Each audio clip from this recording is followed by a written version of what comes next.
Maaga nga kaming nagising na asawa ko ngayong araw. Alas 4 na nga nung hindi na namin maibalik yung tulog namin. At 5:20 bumangon na nga ako ng higaan namin. Naisipan ko na nga na magluto ng kakainin namin ngayong almusal. Madalas nga tinapay lang kami sa umaga pero dahil sa sobrang aga kong nagising at napanood ako sa mga pagkain kaya tuloy sinipag akong magluto. Medyo dahan-dahan pa nga akong kumikilos dito para hindi marinig ng aking anak. Dahil tulog pa nga't iniwan lang namin sa higaan habang ang aking asawa ay nanonood na nga ng basketball sa TV sa may sala. Pero dahil malakas nga makaramdam ng aking anak na wala na siyang katabi ay nagising na nga rin siya. Alas 8 talagang nagigising ang bata pero ngayon ay napaaga nga. Basta nga din kulang siya sa tulog o napaaga yung gising niya ay nagpapabuhat lang siya. Kaya hindi na nga ako nagpakita sa kanya para magawa ko itong gusto kong lutuin. Inuna ko na nga rin pala magluto ng 3 itlog. Sunny side up nga lang pala yung gagawin ko dito. At yung gusto ko nga pala sa itlog ay yung lutong-luto yung egg yolk. Kaya ganyan yung ginagawa ko at binabaliktad ko nga rin. Pagkatapos ko nga rin magluto ng itlog ay sinunod ko na nga rin itong okra. Medyo malapit na nga rin siyang masunog. Kaya naman kinuha ko na nga para hindi naman matuluyan. Nagpakulo nga rin pala ako nitong giniling na manok. Tapos nung wala ng tubig, naglagay na nga rin ako ng bawang at sibuyas. Naglagay nga rin ako ng onting patis, oyster sauce at 1 kutsarang toyo. Naglagay nga rin pala ako ng paminta at carrots. Nakalimutan ko nga rin na dapat inuna ko magluto ng itlog na ihalo ko din dito. Pero nagawan ko naman ng paraan at ayan nga nilagay ko na nga rin yung tirang kanin namin. Kung meron din sana kaming kangkong ihahalo ko rin dito sa niluluto ko. Kaso yun nga wala. Pero okay na nga din yan at hinalo-halo ko na nga rin itong niluluto ko. Hindi na nga rin ako nagdagdag ng asin dahil nung tinikman ko na nga ay okay naman na yung lasa. Pagkatapos ko nga din magluto ay hinanda ko na nga rin itong gagawin kong Shanghai. Eto nga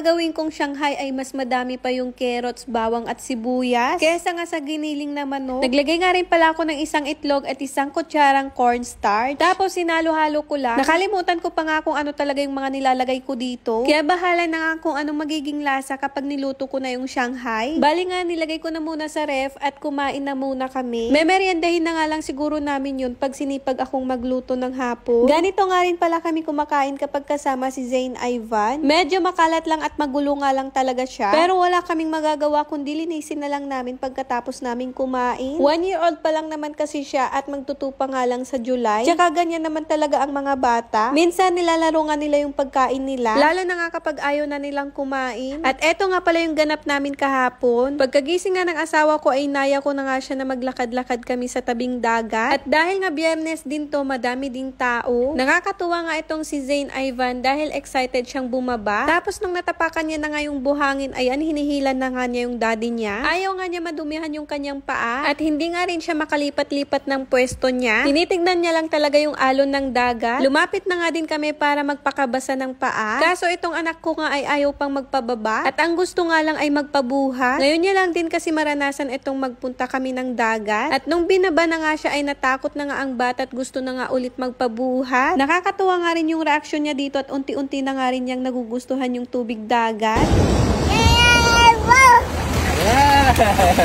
Kaya sa lubog na nga. Kita nyo naman yun, sinasalubong na nga niya at hindi na nga rin siya takot. At talaga namang nag-e-enjoy na nga talaga siya. Medyo may pagkaarte nga lang tong anak ko at ayaw nga niya nadudumihan yung kamay niya. Isprayan ko na nga daw ng alcohol yung kamay niya dahil madumi na nga raw. Nakailang minutes din siguro kami dito dahil nga tuwang-tuwa ang bata. Nabasa na nga rin pala yung short pa niya pero okay lang dahil may pamalit naman kami sa kanya. 1 oras nga lang pala yung free parking dito kaya hayan, umakyat na rin kami. Para nga din mapalitan na din ng damit ang bata. Punuhan nga rin yung mga CR at kailangan mo pang pumila. Kaya dito na nga lang namin siya hinugasan ng paa at kamay niya. Medyo nagmumuryot na nga din siya dahil nabitin ata sa paglalaro ng tubig dagat. Kaya nung nasa sasakyan na kami, kinakausap ko siya. At hayan nga yung ginagawa niya dahil alam niya ngang kinukuhanan ko siya. Pagka-uwi nga rin pala namin, bumili nga lang pala kami ng pansit. Yung iinumin ko nga rin sanang Yakult ay inagawan na naman ako ng bata. Talagang itong anak ko nga ay mahilig sa Yakult at hindi nga lang yan, mahilig din siya sa lemon. Meron nga din pala akong nabiling mangga at hindi ko nga rin nagustuhan yung lasa. Alam niyo yun, parang lasang gamot. Kaya yung asawa ko na nga lang at si Zane na lang yung kumain. Buti na nga lang din at iisa lang yung kinuha ko. Kundi mapupurga siguro sila sa mangga. Pinapaliguan nga din pala namin si Zane kapag gabi. Dahil nga mainit na nga din yung panahon dito. Bago nga rin pala kami matulog sa gabi ay nagkukulitan muna kami. Lalong-lalo na nga tong batang to dahil hindi naman siya agad-agad natutulog. Meron pa nga siyang lakas na maglaro at parang hindi napapagod. Bye-bye! Bye-bye! Oh siya, yun nga lang muna. Bye!